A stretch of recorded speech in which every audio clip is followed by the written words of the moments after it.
Hey, how you guys doing today? Thank you so much for joining me today for Worthy Wednesdays. I do really appreciate you guys. Hello to everyone who is watching this right now. I hope you guys are having a wonderful day.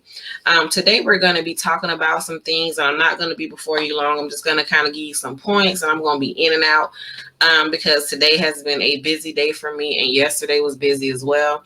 And I'm trying to recover, y'all. So, hey, from my vacation. So today we're going to be talking about 6 ways to shake you out of your comfort zone, right? And the reason why we're going to be talking about this is because of the fact that a lot of people are right now in a comfort zone, right? They're in a place where they're trying to figure out what the next is, how to get there, what they need to do, right? And there's nothing wrong with that, right? We all have seasons where we have to grow, where we have to move, where we have to do certain things in our life for us to be everything that we have been called to be. So today I'm going to give you 6 ways that we're going to shake you out of your comfort zone, and just things for you to think about and things for you to let penetrate. And this live maybe is something that you may have to play another time and play it again just to understand these things, and also write down the scriptures. I'm gonna try my best not to go that fast, but you guys know how I am. Y'all know how I flow, and sometimes it gets a little get a little ahead of myself. So listen, so let's start. Okay, so the first one is realize why you are in the position or circumstance that you are in, right? Whether that circumstance or that situation is good or bad, realize why you are in the position or circumstance that you are in, right? So we need to recognize that. Why are we in the position that we're in? Why are we in the situation we're in? What have we done to make this situation be the way that it is, right? So examine yourself. If you're still hanging around the same people doing the same thing, then you have set yourself up for failure, right? You have set yourself up for that. What practices do you have that you may have to give up or rearrange to fit you, to fit your life better, right? What are some things that you need to do that you need to rearrange that, maybe there's something that you shouldn't be doing anymore. Maybe you shouldn't be hanging out in this place anymore. Maybe you shouldn't be hanging out with these people anymore. What are some things that you need to rearrange in your life for it to be a better life, right? Sometimes we have to let go of certain things to fulfill the destiny and assignment that God has for us, right? So in some cases, we have to let go of some things that we have come accustomed to, and we have to move on past that and keep moving. So if you don't like where you are, you have the power to change it. So you have the power to change where you are currently and change into something that you want it to be. So don't continue to be lazy and expect the blessing. If you recall in the power of prayer, and I don't know what part it was, but we talked about that, in order to fulfill the destiny and the assignments, you need to have faith, diligence, integrity, generosity, and you need to learn how to follow through, right? So those are some of the things that we have to do. So the scripture says, making your ear attentive to wisdom and inclining your heart to understanding. Yes, if you call out for insight and raise your voice for understanding, if you seek it like silver and search it as for hidden treasures, then you will understand the fear of the Lord and find the knowledge of God. That's Proverbs 2:2-5, and that is the English Standard Version, right? So we want to make sure we have our ear, we are getting insight from the Father. We have our ear inclined to hear him when he's speaking to us, when he's telling us to do things. We need to realize what is going on and change the circumstances in our situation so we can be the best version of ourselves, right?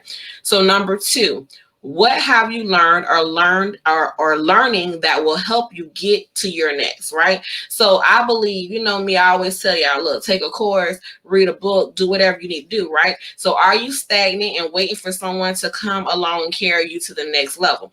Sometimes, so there are people that say, I got to my next because of this person was there to help me, but they put themselves in a position for that person to find them. So you have to put yourself in the position for someone to find you. If you're saying that you want to move or you want to have a next, you have to get to a place and let people find you. Get to a position where there's people that are going to do things or that are looking for you. So you're able, when you get there and you get the opportunities, you're able to move, you're able to get it done, because guess what? You were ready for that position, right? So you working towards your goal and embracing the changes that come along with it. You know what I'm saying? Are you reading books? Are you listening to audiobooks? Sometimes your breakthrough for the next level is in a book, right? So, the thing about it is, we, read audiobook, listen to audiobooks in your car, or, things that are going to help you get to your next, it's nothing wrong reading other books that don't have anything to do with, learning, but also, you have to get to a place where you're learning things constantly. Long life learning is the way to go, right? There is long life learning out here, things for you to continue education, for you to learn. So, most of the time, you have, that book sitting on the shelf and you thinking about regifting it. And that's the book that's going to set you free. Right? So sometimes we have to know that that is what we're supposed to be doing. So one of my favorite scriptures in this, and I do mean favorite, is so teach us to number our days that we may get a heart of wisdom. And some verses say gain a heart of wisdom, some verses say get a heart of wisdom. That's Psalms 90:12. And that's the English Standard Version, right? We want to learn the heart of wisdom, because wisdom is the way to go. If I have wisdom, then I can conquer anything, right? I can get through anything. There's nothing that can stop me. There's nothing that will hurt me, and if it does, I still got wisdom, because God has given me the wisdom to get up and keep going. It doesn't mean that that nothing can penetrate, but it does mean that I have the wisdom of God to keep moving past this hurt, past this pain, past the things that I've been going through, right? So number 3 is, are you living in fear?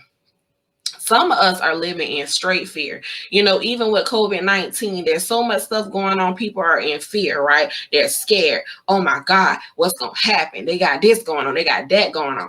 God didn't give you the spirit of fear. He gave you a mind to think for yourself. So instead of you looking at the news, and not saying that you shouldn't look at the news, but instead of you just dwelling on that, dwell on what is good, which is God. Dwell on the things that He's telling you to do. So step out and combat fear. I've heard the saying, even if you have to do it scared, do it anyway, right? We've all heard that. Do it. If you got to do it scared, so what? Do it anyway. So are you attached to fear, which is also tied to limitations? Right? Fear is attached to limitations. There's other things under fear. It's so many things under fear, but limitations is one of them, because if you're fearing it, you're making excuses, that's fear. And then there's limitations that's attached to the fear that you're making excuses for, right? So God says that you can do all things through Him, and you should do those things that He needs you to do. You should be the conqueror in your family. You should be the bloodline breaker. You should be the person that goes beyond and does the things that no one else can do. You should, right? Why not? So the scripture says, for God gave us a spirit not of fear, but of power and love and self-control. That's 2 Timothy 1:7. That's the English Standard Version. So the next one is number 4. Number 4 is let go of your past mistakes and failures, right? So let go of the past, let go of the mistakes, let go of the failures, right? All of that, let it go. So you can't control time, but what you can control is what you do with the time that you have, right? So we can't control time. That's God, right? God controls time. We can't control time. But what we can do is we can say, look, okay, so this is what I'm going to do with my time. This is what I want to do. I want to help people. So you start working towards that. How do you want to help people? It's a post I had made one time, and I put on there, your why should always be attached to someone else. And what I mean by that, it should always be attached to helping somebody else, doing something for somebody else. It should never be all about you. If your why is just you making money, then you have not arrived. I'm so sorry to tell you that, but it's the truth. If your why is not attached to someone helping somebody else, then you have not arrived. So we have to get to a place where we are attaching ourselves to people, right? So we can help those people to do what we need to do. So if you don't face your fears, they are not going to magically go away. It's not gonna, it actually grows into something bigger. It becomes magnified, but when you deal with it, you can defeat it. Right? Just like David did Goliath, right? Everybody's seeing this giant. This is your problems, right? Seeing this giant, all these problems, all these issues. And it's like, oh man, I don't know what to do. And I'm scared and I don't know how to handle this. And David come along and say, I'm going to conquer this. And that's how you got to be. It may be something standing up to you, but you got to conquer it. So set aside time in your day to prioritize your events, right? Write down the things that you would like to get done and put it in a time frame. I'm going to do this in 6 months. I'm going to do this by this day. I'm going to do this by this day. I had to do that for myself. And the reason why I had to do it for me was because I was trying to do too much. For me, I'm the one of those people that I'm going to do it. Like, I don't got time to play. I ain't come to play. I'm going to get it done. But for me, what I have to do is I have to set boundaries for me, because if not, I will work all day and night and I'll be tired. And then I'll work that way for a couple of months and then I'm tired out, right? So for me, I have to set boundaries, because if I don't set boundaries, I'm going to do too much, right? So for you, it may be setting boundaries because you don't do enough. Whatever the situation may be, you still have to set those boundaries, right? So whatever you did in the past is the past. Moving forward is your only option. I can't look at that old Sharice that was clubbing and was doing all these different things. I can't look at her, because now I'm a different person. I don't got time to look at her. So I got to keep moving. So God doesn't bring up your past or put you in condemnation, right? But the enemy does. So you have to know that if you're feeling condemned, or you're feeling like, oh God, or you feel like you were always being corrected, that's the enemy trying to make you feel bad. So you have to know that God loves you, and he's not always sitting there pointing everything you do. He loves you through it, because he knows that you're not going to do right all the time. Right? We just ain't built that way, right? So you leave the commandment of God and hold to the tradition of men. And he said to them, you have a fine way of rejecting the commandment of God in order to establish your tradition. For Moses said, honor your father and your mother, and whoever reviles father or mother must surely die. That's Mark 7:8-10. That's the English Standard Version. And also the word says, and he who was seated on the throne said, behold, I am making all things new. Also, he said, write this down, for these words are trustworthy and true. That's Revelation 21:5, and that is also the English Standard Version. So God says, I make all things new. So when you sit here worry about your past, God said, I make all things new. I'll make your past work for your future. You know, the bad things that you went through, if you let me put my hand on it, I'll make it so you won't even have to worry about it. Your story will be told all over everywhere. Your story will be told, and it won't be looked down upon. It'll be looked up upon, because people will be like, man, look at what God has done. Look at what he has done for us. Look at how he has done that, right? Number 5, develop good habits, right? So negative actions turn into a spiral of bad choices. Think of it being a cobweb. Sometimes you don't see them. You walk right into them, right? So in my book, Fearless Warrior, I talk about that, about the cobwebs of my life and how they turn into a spiral of bad decisions, and how, you know, one bad decision over here made another bad decision. Then next thing you know, I'm in a spiral of bad decisions. I don't walk in cobwebs and didn't even realize it, right? So that's what we do. You know what I'm saying? That's what bad decisions do. They affect everything that you do, and anything that you put your hand on, it affects that when you don't do right. So you have to come up with an action plan. What's your action plan, right?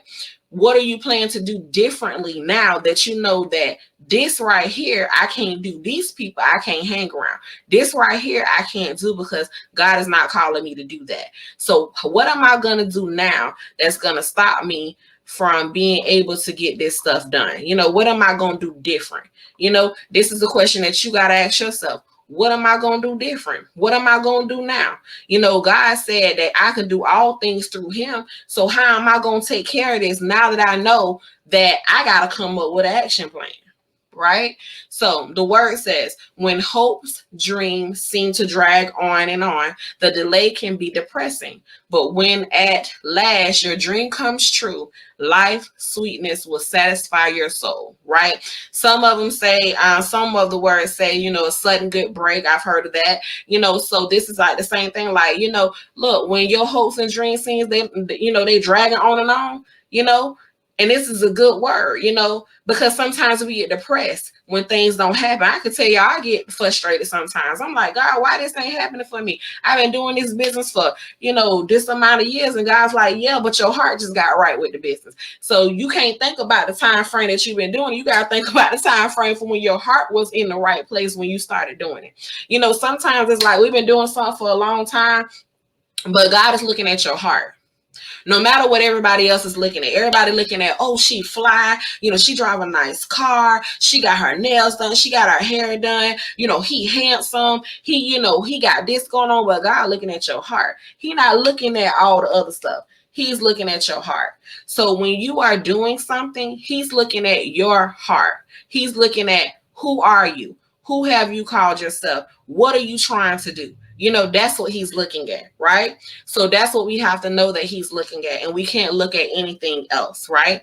So the next one is number 6, and we're going to be done after this. Be strong and courageous. This is a commandment of the Lord. So sometimes we get weary and bothered by circumstances in our lives.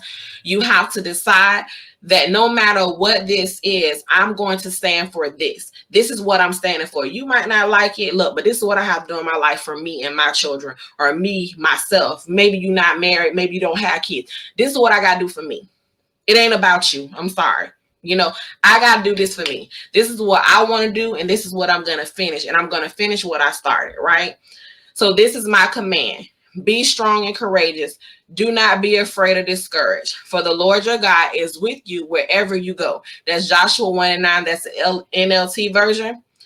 And you will also decide and decree a thing, and it will be established for you. And the light of God's favor will shine upon your way. And that's Job 22:26. And that's the Amplified version. So I hope you guys enjoyed the 6 steps that you need to get out of your comfort zone. I want you to become everything that God has desired for you to be. I want you to go beyond. So I want you to go beyond the borders, go beyond what you think. God is going to cause you to prosper. It's going to cause anything that you put your hands to prosper. So we have to just know that God is going to do these things as long as we do our part, right? You can't expect God to do different things and you just being lazy and you're not being diligent and you're not seeking his face. So there's a couple of things that I want to read from my book to you. My book Fearless Warrior, and it's just going to be, and this is some daily quotes that I put in here for the readers, and it says, I will no longer be ashamed of who I am strong and beautiful inside and out. The decision I make today matters and shapes my future. I am a child of the Most High God, and he loves me. I am blessed and highly favored by God. Doors of abundance are opening for me. My gifts and talents and resources are in high demand. I will not be shaken by my past, so I can have a remarkable future. God's love and favor surround me every day. Today, I choose to love myself despite of my flaws, and today I choose me, right? So we are going to choose ourselves. We're going to choose the right path. We're going to choose the assignment that God has put before us. We're not going to sit here and just be like, well, we're not going to do it. We're not going to get it done. No, we're going to get it done. We're going to get it done, and we're going to get it done with pride, and we're going to get it done justly. Also, in the book, it says, breathe and remember, God is bigger than anything that tries to come against you. God is bigger than circumstance. God is bigger than disease. God is bigger than frustration. Know that you are not in control. So please untie God's hands and pray. Stop rushing and let there be a reset of focus on your life. So let there be a reset of focus on your life. I understand that there are a lot of unknown possibilities, factors, and questions. But when you're rushing through life, you're not thinking logically. You are just moving with no blueprint and making terrible decisions, right? So remember when I talked to you and I said about the cobweb, like, when you walk into a cobweb, sometimes you don't even know it. So when you start making these decisions that are not logical, you start walking to a whole bunch of cobwebs. And next thing you know, now you're somebody else's prey. So we don't want to be that. We don't want to do that. Also, just to let you know, so the gift card for the $25, okay? So we didn't get any new subscribers to give out the $25 gift card. So this month we will be giving out 2 $25 gift cards. So this month we will give 2 subscribers a $25 gift card. So please go to cajdlifestyles.com and subscribe so you guys can get the free gift card. Listen, the gift card is not to CAJD Apparel. The gift card is the Visa gift card, or it might be a MasterCard gift card, but it's a gift card that you can use anywhere. And who does not like free money, right? We all like free money. I know I like free money. So let's go to cajdlifestyles.com and get that gift card. And also tell your friends to subscribe. And also, we are doing a big sale right now on CAJDapparelmore.com. We're doing a sale, and more than, I would say, half of the website is basically on sale. So go check it out. Tell your friends, spread the word, okay? I love you guys, and I'll see you guys next week. And thank you so much for joining Worthy Wednesdays. And if you happen to watch the replay, hit pound replay. Bye.